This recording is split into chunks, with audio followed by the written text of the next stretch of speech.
लाख में तो जो है आजकल यहाँ से वहाँ तक एक नाली भी नहीं बन पाई। अब थोड़ा विवाद हुआ कि नहीं 2 लाख रुपए बहुत कम है, इससे तो शायद एक गली भी नहीं बनती है। अगर सरकार को लगता है कि वो अपनी जगह सही है तो इनको संतुष्ट क्यों नहीं कर पा रहे? हमारी अभी तक कोई सहमति नहीं किसी बात पर बनी है।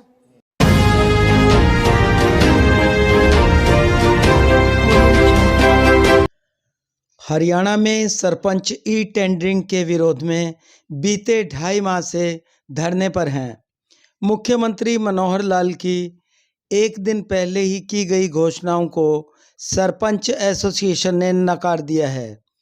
एसोसिएशन ने विधानसभा घेराव का पूर्व में किया गया ऐलान जारी रखते हुए 17 मार्च को विधानसभा कूच की तैयारी कर ली है। हरियाणा सरपंच एसोसिएशन के प्रदेशाध्यक्ष व गांव समैण के सरपंच रणबीर सिंह गिल का कहना है कि उन्हें कल भी प्रस्ताव मिला था, लेकिन उसी समय मानने से इनकार कर दिया गया। सरपंच एसोसिएशन का कहना है कि सरकार सरपंचों के अधिकारों को लेकर हठ धर्मिता अपना रही है, जबकि मुख्यमंत्री मनोहर लाल ने हिसार कृषि मेले में हजारों ग्रामीणों से रूबरू होते हुए सरकार की ई टेंडरिंग व्यवस्था पर उनकी सहमति होने और उनके संतोषजनक जवाब का हवाला देते हुए कहा कि हजारों ग्रामीण ई टेंडरिंग व्यवस्था से खुश हैं। एक और कांग्रेस नेत्री किरण चौधरी और कुमारी शैलजा ने सरपंचों की पैरवी की है। दूसरी ओर मुख्यमंत्री मनोहर लाल ने ग्राम विकास कार्यों के लिए 2 लाख की बजाय 5 लाख रुपए निर्धारण की घोषणा की है। जो है ई टेंडरिंग के जरिए आप सारा कुछ करेंगे, तो आप क्या समझते हो ई टेंडरिंग का जो प्लेटफॉर्म बन रहा है वहाँ पे भी ये हाल होना है? ये कोई अलग बात तो होने वाली नहीं।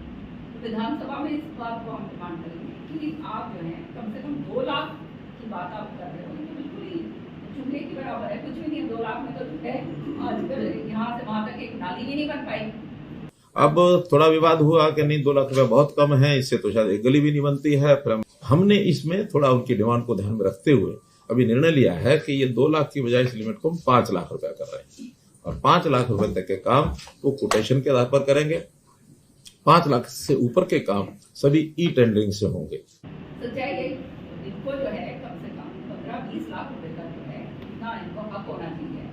राजीव गांधी जी ने पंचायती राज इसलिए लागू करा कि धरातल तक जो है पैसा पहुंचे, और वो धरातल के ऊपर लोग अपने आप डिसाइड करें कि कहाँ वो पैसा गांव के अंदर लगना है, तब तो बात बनेगी, नहीं तो क्या फायदा हो। अब अगर सरकार ने सारा कुछ करना है तो आप ये पंचायत तो वही खत्म कर दीजिए।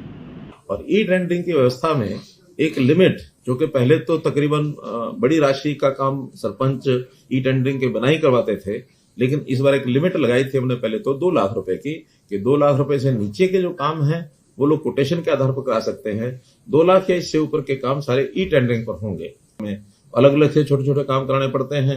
उनकी मांग को ध्यान में रखते हुए, मांग तो बहुत ज्यादा थी, लेकिन हमने सब विचार विमर्श करने के बाद बहुत से सरपंचों से अलग अलग भी बात हुई, जनता के लोगों से भी बात हुई।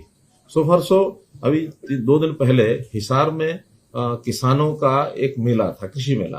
कृषि मेला में लगभग 10,000 से ऊपर संख्या थी जहां मेरा संबोधन हुआ, और मैंने खुल करके पूछा, मैंने कहा ये ई टेंडरिंग के विषय में हमारा स्टैंड है, ठीक है कि नहीं है?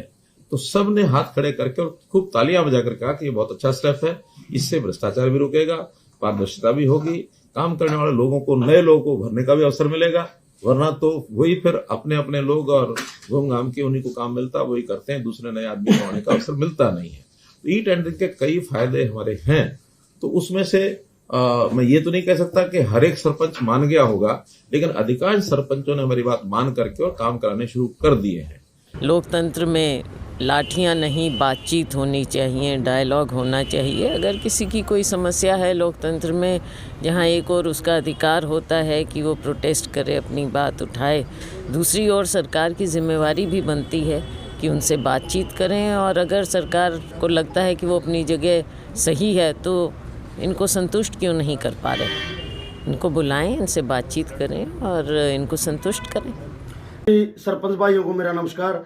भाइयों, सरकार गुमराह करने की साजिश रच रही है ताकि हमारा आंदोलन कमजोर पड़ जाए। सरकार के लोगों ने हमें निमंत्रण दिया कि आप लोगों की मांग मानने के लिए सरकार तैयार है, लेकिन यहाँ के कह रहे हैं कि आप उन्हीं बातों पर तैयार रजामंदी सहमत दिखाओ जो पहले थी, लेकिन हम लोगों ने स्पष्ट मना कर दिया। हम सरकार के किसी भी बहकावे में नहीं आएंगे। हमारी अभी तक कोई सहमति नहीं किसी बात पर बनी है।